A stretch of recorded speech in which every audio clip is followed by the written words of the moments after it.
8. యెహోవా యెహోవా ఉత్తముడని ఉత్తముడని రుచి చూచి రుచి చూచి తెలుసుకొనుడి. ఆయనను ఆయనను ఆశ్రయించు నరుడు ధన్యుడు. హల్లెలూయా. ఇక్కడ దేవుడు ఏమంటున్నాడంటే, కీర్తనకారుడు ఆయన అంటే దేవుడైనటువంటి యెహోవా ఉత్తముడు అని రుచి చూసి తెలుసుకోమంటున్నాడు.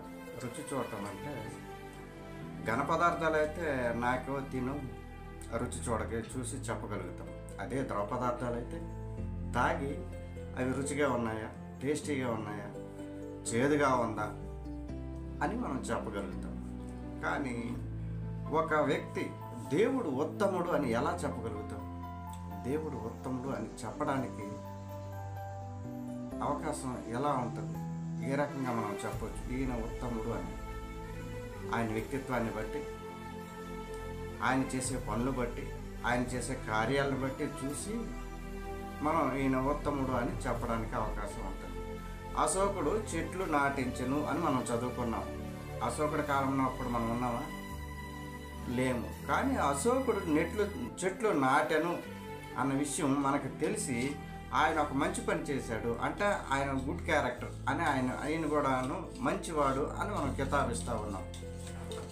అలాగే అనేక మంది పొలిటీషియన్స్ కూడాను మన దేశాన్ని రాజ్యం వెళ్ళే టైంలో 2008 ఆ టైంలో ప్రపంచమంతా ద్రవ్యోల్బణంతో అన్ని దేశాలు ఇబ్బంది పడ్డాయి.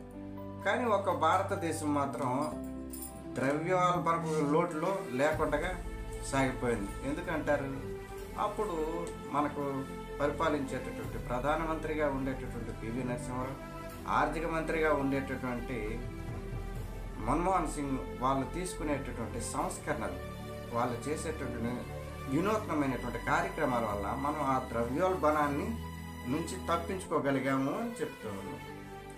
ఇప్పుడు మనం ఆ ప్రధానమంత్రులైనటువంటి మన్మోహన్ సింగ్ గారు లేరు, అలాగే పివి నరసింహారావు గారు కూడాను లేరు. అయినను వాళ్ళు చేసేటువంటి మంచి కార్యాలను బట్టి మనం ఎలా చెప్పగలుగుతున్నాం? తెలుసుకొని, చరిత్ర చదువుకొని వీళ్ళు మంచి వాళ్ళు మంచి కార్యాలు చేశారు అని చెప్పగలుగుతాం. అలాగే దేవుడు ఉత్తముడు, యెహోవా ఉత్తముడు అని ఎలా మనం తెలుసుకోగలుగుతామనంటే మనకు ఎవరైనా చెప్పాలి, లేదా ఆయన యొక్క చరిత్రను చదివైనా తెలుసుకోవాలి.